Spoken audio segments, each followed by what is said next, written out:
I never thought my own parents would look me in the eye on Christmas Day and tell me that my unborn child was a mistake that needed to be erased, or else I would no longer be part of the family. They literally sat me down right next to the Christmas tree, surrounded by beautifully wrapped gifts, and handed me an ultimatum. Sign the open adoption papers they had already prepared with a wealthy family they knew, or pack my bags and never look back. It was the ultimate betrayal from the people who were supposed to love me unconditionally, and it forced me to make a choice that altered the entire trajectory of my life. Was I wrong for cutting them out completely and waiting exactly 2 decades to deliver my ultimate revenge? Or would you have done the exact same thing if you were pushed into a corner by the people who raised you? To understand how a family dynamic could get this incredibly toxic, you have to understand who my parents are. My father was a high-powered corporate attorney, and my mother was a prominent socialite who cared more about the family's public image and country club reputation than anything else in the world. I grew up in a pristine, picture-perfect house where everything had to be flawless. If I got a B on a report card, it was treated like a family tragedy. If my hair wasn't perfectly styled for the annual family portrait, my mother would have a mini meltdown. I was their only child, which meant all of their immense pressure, unrealistic expectations, and obsession with perfection were focused entirely on me. They had my entire life mapped out from the moment I was born, including which Ivy League university I would attend and the type of wealthy, well-connected man I was expected to marry. But life has a way of throwing a wrench into even the most meticulously crafted plans, and my wrench came during my sophomore year of college. I fell madly in love with a guy named Marcus, who was working his way through school as a mechanic.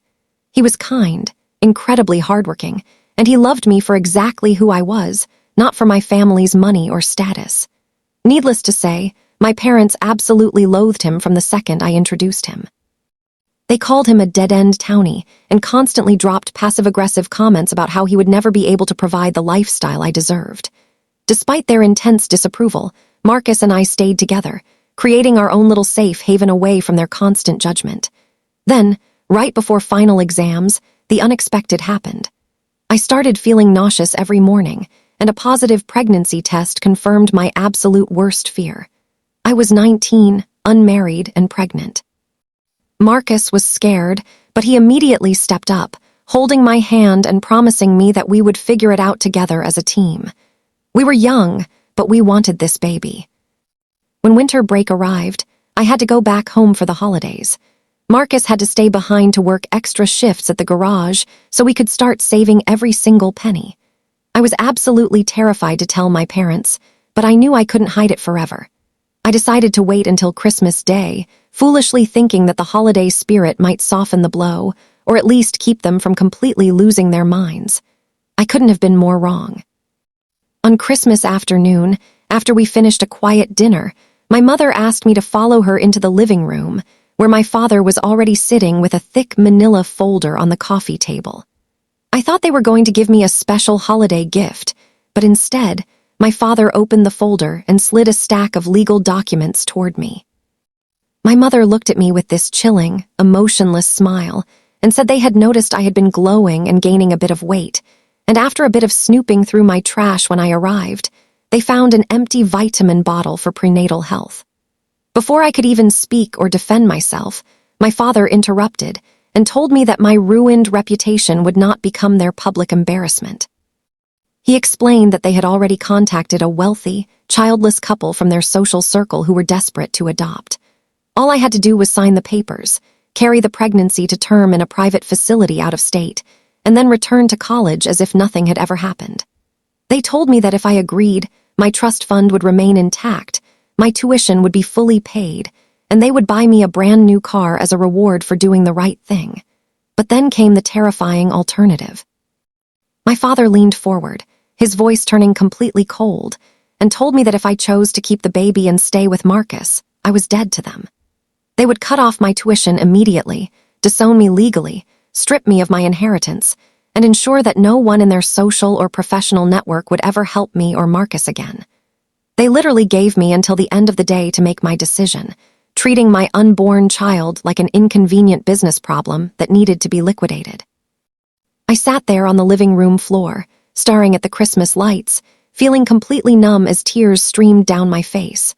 My own flesh and blood were treating me like a stranger, valuing their country club status over their own daughter and grandchild. I looked at the adoption papers, and then I looked at my mother, hoping to see a shred of maternal empathy, but her eyes were completely dead. That was the exact moment something inside me permanently snapped. I realized that their love was entirely conditional, and I refused to let my child grow up around that kind of toxic, conditional affection. I didn't sign the papers. Instead, I stood up, walked upstairs, packed every single thing I could fit into 2 suitcases, and walked out into the freezing winter night. I called Marcus from a payphone, sobbing hysterically, and he immediately drove 3 hours in a snowstorm to come pick me up. My parents didn't even try to stop me. In fact, the very next day, I received a formal letter from my father's law firm stating that I had been completely removed from their will and that my university tuition had been canceled. They completely wiped their hands of me, fully expecting that without their money, I would fail miserably, come crawling back on my knees, and beg for their forgiveness. But they vastly underestimated my resilience and the sheer power of a mother's love. The next few years were an absolute gauntlet of pure survival. Marcus and I moved into a tiny, cramped, 1-bedroom apartment that smelled like old pipes and exhaust fumes. I took a job working the night shift at a local diner, standing on my swollen feet for 8 hours a day, while Marcus worked 60-hour weeks at the mechanic shop. There were nights when we had to choose between paying the electric bill or buying groceries, living entirely on instant noodles and hope. But through all the exhaustion and financial stress, we had each other. And we had a purpose. In the summer, I gave birth to a beautiful, healthy baby boy named Leo. The moment I held him in my arms, any lingering doubt or regret I had about leaving my parents completely vanished. He was worth every single hardship. Seeing Marcus hold our son with so much pride made me realize what a real family actually looked like. It wasn't about pristine houses, trust funds, or social status. It was about showing up, working hard, and loving each other through the absolute worst of times. Driven by the desire to give Leo the best life possible, Marcus and I refused to stay down. Marcus eventually saved up enough money to buy out the small mechanic shop he worked at, transforming it into a highly successful local business. Meanwhile, I took online classes whenever Leo was asleep, eventually earning my degree in accounting and launching my own boutique firm. Over the next 2 decades, we built an absolute empire from nothing. We bought a beautiful home, ensured Leo never had to worry about a single thing, and built a life rooted in genuine love and mutual respect. We completely ignored my parents, never reaching out, never checking in, and completely blocking them from every aspect of our lives. They wanted me dead to them, so I became a ghost. But as the years rolled on, the universe began to work in very mysterious ways, and the tables slowly started to turn. While Marcus and I were building our wealth and success through sheer hard work, my parents' pristine world was quietly crumbling behind closed doors. My father made a series of incredibly risky, borderline illegal investments that completely backfired, wiping out a massive portion of their life savings.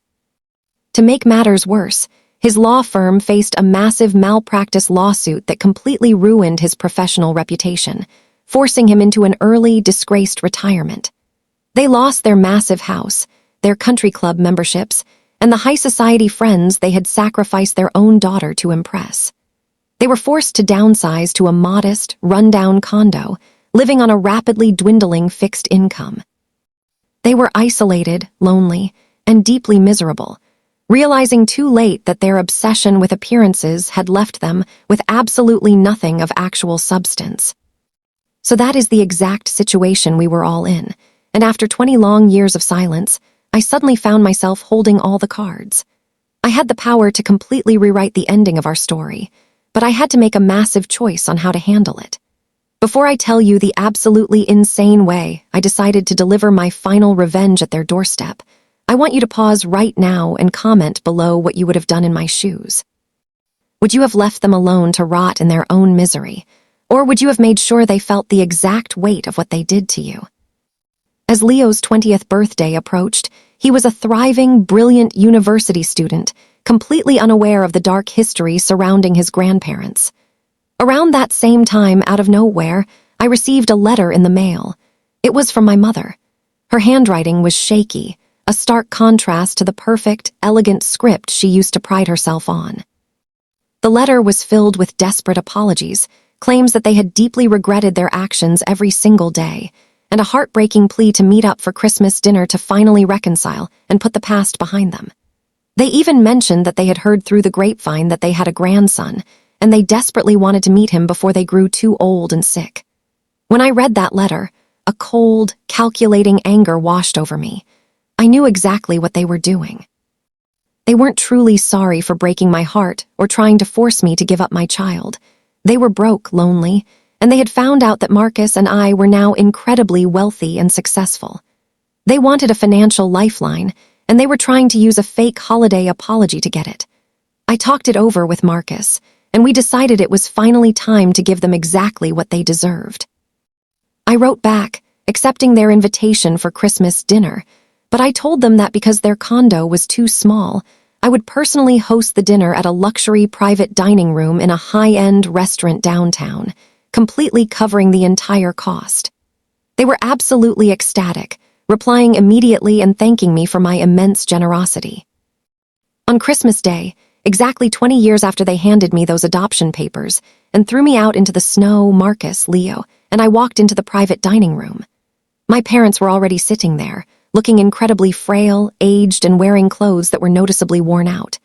When they saw me walk in, well-dressed, confident, and successful, my mother burst into tears, reaching out to hug me. I politely but firmly stepped back, avoiding her touch, and sat down at the table. Then they looked at Leo. He was tall, handsome, confident, and looked exactly like a perfect mix of Marcus and me. My father's eyes welled up with tears as he looked at the grandson he had tried so desperately to erase from existence. Throughout the entire dinner, my parents were on their absolute best behavior, showered us with compliments, asked about our businesses, and constantly talked about how proud they were of the incredible life we had built. They kept dropping subtle hints about their financial struggles, mentioning how expensive their medical bills were and how difficult it was to manage their small condo. I just smiled, nodding along smoothly, playing the part of the forgiving daughter perfectly. When the dinner finally came to an end, the waiter brought over the bill. My father reached for his worn-out wallet, offering to pay in a very performative gesture, knowing full well he couldn't afford it.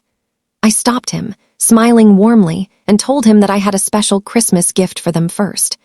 I reached into my designer purse and pulled out a thick, legal manila folder, sliding it across the table toward my father, mimicking the exact gesture he had made to me 20 years ago. My parents looked confused, smiling hesitantly as my father opened the folder. Inside were not adoption papers, but copies of the original documents they had served me, alongside a certified bank check for a substantial amount of money, enough to completely clear their debts and allow them to live comfortably for the rest of their lives. My mother gasped, covering her mouth, thanking me profusely and crying about how blessed they were. But before either of them could touch the check, I laid my hand flat on top of it.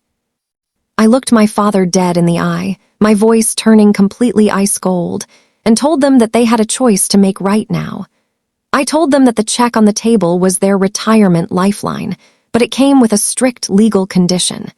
If they accepted the money, they had to sign a legally binding non-disclosure and contact agreement stating that they would never, ever contact me, Marcus, or Leo again for the rest of their lives. They would take the money, disappear, and remain dead to us permanently. The alternative was that they could refuse the money, walk out of the restaurant with their pride, and still never see or speak to us again, leaving them to drown in their mounting debts. I told them that 20 years ago, they valued money and their public image over their own daughter and grandson. So now, I was giving them the exact same opportunity to choose money over family. The silence in that private dining room was absolutely deafening. My mother looked at the check, then at Leo, and then back at the money. My father's face turned completely pale as the realization of my poetic justice completely washed over him. He realized that I hadn't brought them there to reconcile. I had brought them there to show them exactly what they had thrown away, and to force them to sign away their family for cash, proving who they truly were. With trembling hands, and without a single word of protest, my father reached into his pocket, pulled out his pen, and signed the legal agreement. My mother followed suit, sobbing silently as she realized she was officially trading her daughter and grandson for financial survival. I slid the signed documents back into my purse, stood up, and looked down at them one last time. I told them that their meal was fully paid for, but that this was the absolute last time they would ever see our faces.